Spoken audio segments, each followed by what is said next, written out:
Voltando lá ao relatório do Ministério Público do Trabalho, juntamente com o Conselho Federal de Psicologia, em hospitais psiquiátricos do país, que revelou aí um abandono da saúde mental, 40 instituições visitadas e todas apresentaram algum tipo de violação de direitos.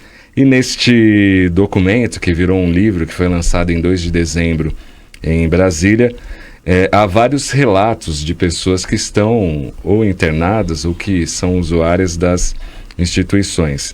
E um aqui é situação de violência e assédio em função do gênero.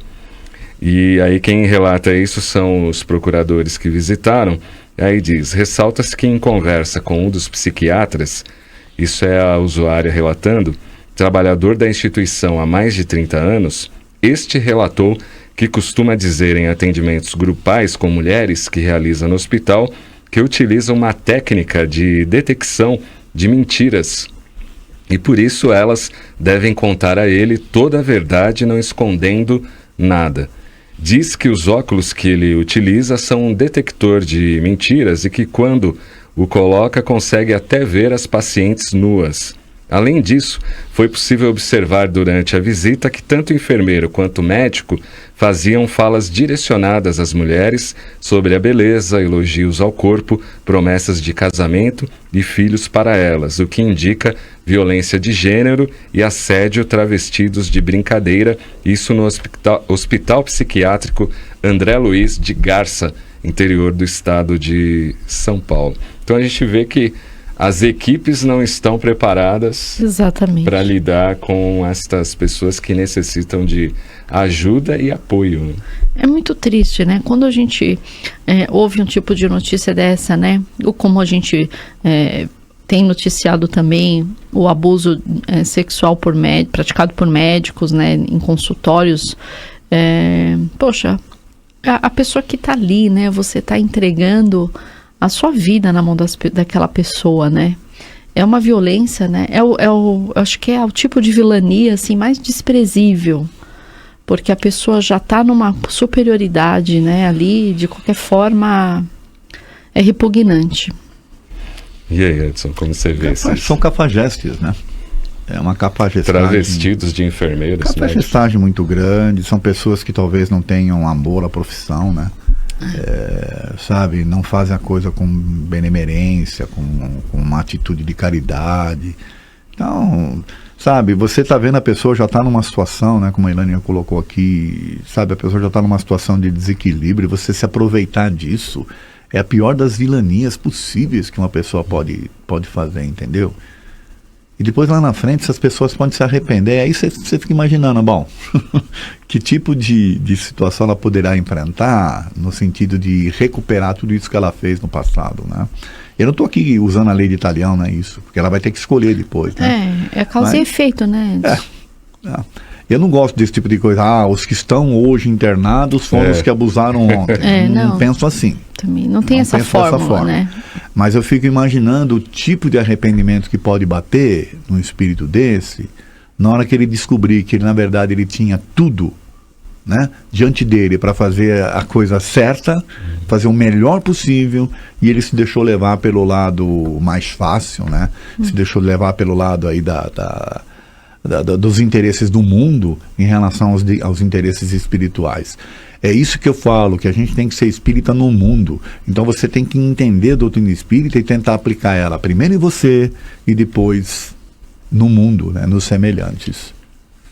E está faltando isso para o espírita. Você vê, é uma instituição chamada André Luiz, né? Lá em Garça. Em Garça, quer dizer, bom, deixa pra lá, vai. Lembrando que isso aqui a gente não está inventando e nem pegou isso de alguma historinha, né, do ouvir falar. Isso é um relatório apresentado pelo Ministério Público do Trabalho, que de 40 instituições visitadas, todas apresentam algum tipo de violação de direitos. Agora, como é que vocês analisam, por exemplo, a gente vira e mexe aí nas redes sociais, médiums e instituições que prometem uma cura, principalmente quando é em relação a essa questão de saúde mental? Fala, Edson.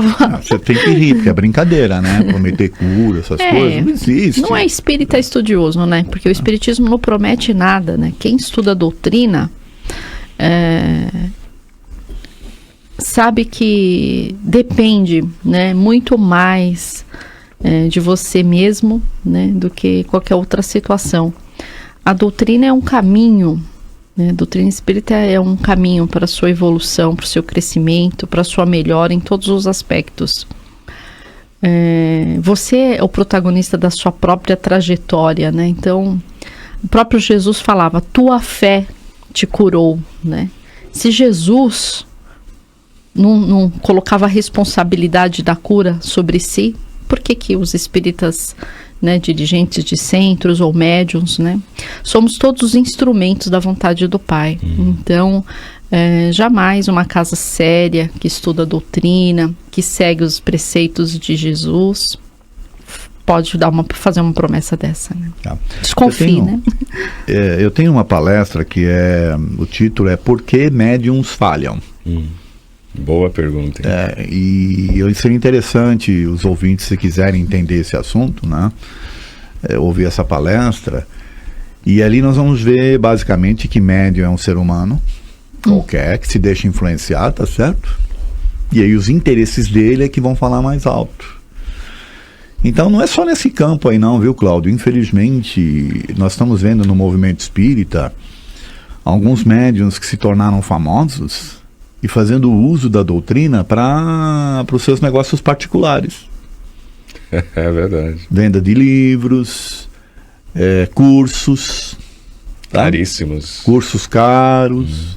Então está usando a projeção que ele recebeu no ambiente espírita para suas coisas particulares. Quando o próprio Kardec estuda, né, nos estudos será dai de graça o que de graça recebestes. Mas ele não está usando a doutrina, mas ele está usando a projeção que ele recebeu. Quer dizer, isso é um contrassenso. Espiritismo não é para ser mercadejado, entende? Não é para você usar, né, para se locupletar fisicamente. Sim. É para o seu desenvolvimento espiritual. Que uma coisa, por exemplo, o Edson divulgar um curso falando para gerentes comerciais. Ele é um gerente comercial, isso é uma área profissional. Mas eu não vou usar espiritismo para fazer isso. Agora, outra coisa é falar, não, vamos fazer um curso aqui de como educar pensamento, como ter autoajuda, como refletir, não sei no que, e utilizando essa projeção. E mais... Tem pessoas que não têm nem experiência nesse tipo de assunto. Porque ele não é formado nesse tipo de assunto. Tá certo? E se coloca a fazer. Quer dizer, então é um contrassenso. É o uso da doutrina de forma adequada. E aí, por isso que tem esses médios que fazem essas loucuras. Como tem médios também que prometem ali psicografias. Né? O Ministério Público está em cima disso daí. Logo, logo vai estourar. Já teve no programa do Fantástico ele recentemente, vai ter outros escândalos surgindo por aí, de médios que também usam, né, a dor da pessoa para meio que... o argumento que se usa, não, mas ele está de alguma forma consolando. Consolando e enganando? O que é isso? Quer dizer que os fins justificam os meios? Doutrina espírita é uma coisa muito séria e ela precisa ser estudada de fato, né? Para você, é aquilo que eu falei, você tem que ser espírita no mundo. O teu comportamento de espírita, ele tem que ser o que influencie as pessoas de uma forma a se melhorarem. Quando você começa a misturar o mundo com a doutrina, aí vira um problema sério. Então eu recomendo os ouvintes que quiserem, assistam lá a palestra Por que Médiuns Falham. Boa, Edson. Patrícia de Carapicuíba tem uma pergunta. Ela diz o seguinte: a filha dela tem depressão, está fazendo tratamento com psicóloga, tomando remédios. Ela frequenta uma casa espírita, né, a Patrícia, e auxiliaram ela a fazer um tratamento com paz. A filha só foi uma vez neste tratamento. E a Patrícia gostaria de saber se ela indo no lugar da filha pode resolver ou melhorar a situação. Sim. E muitas casas aceitam tratamento, o que a gente chama de tratamento à distância, né? Ela precisa se orientar na casa que ela está frequentando se eles fazem esse tipo de direcionamento, mas é possível sim. Vamos lembrar que a gente está falando de energia, né? De vibração, de pensamento. E qual o maior amor aí para curar a própria filha? É o amor da mãe, né? Com certeza. É lógico que se a filha... Ela não fala a idade da filha, né? Não. Muitas vezes essa boa intenção dela possa até tocar a filha de alguma forma para a própria filha procurar melhor. É lógico que ela... Mas a filha tem que estar predisposta à ajuda. Tem que estar predisposta à ajuda, mas sempre a ajuda vai vir, né, Cláudio? Porque se a filha aceita e está vibrando naquela mesma sintonia, é claro que a ajuda vai ser mais efetiva, né?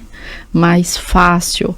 Mas o amor de uma mãe pode tudo, né? E aí, Edson? É assim, você não terceiriza sentimentos, né? Você não terceiriza emoções, você não terceiriza curas. Porém, você pode contribuir com o seu comportamento, se ela com a sua quer, energia, né? Então eu vejo esses tratamentos à distância mais como uma forma da própria pessoa se equilibrar e levando esse equilíbrio para dentro do lar, contribuir para um processo, né? de ajudar lá, entendeu? Quer dizer, ela modificando o comportamento dela também, mudando a sua forma de pensar, acreditando mais positivamente na situação, ela vai estar imprimindo um processo aí de energias, né, que pode contribuir de forma positiva. Porém, você falou bem, quer dizer, se a pessoa não quiser, vai ser difícil, né? Porém, a pessoa pode passar a querer mudar a sua forma de chegar às coisas através da transformação dos familiares. Entendi. Né? Então a gente, inclusive, nos tratamentos que a gente faz, por exemplo, lá com dependentes, tem os codependentes também. Né? Que são as pessoas que estão convivendo, né? Porque às vezes a transformação das pessoas, né, do comportamento dos codependentes, né, ajudam num processo de ajudar o dependente, entendeu? Vamos com a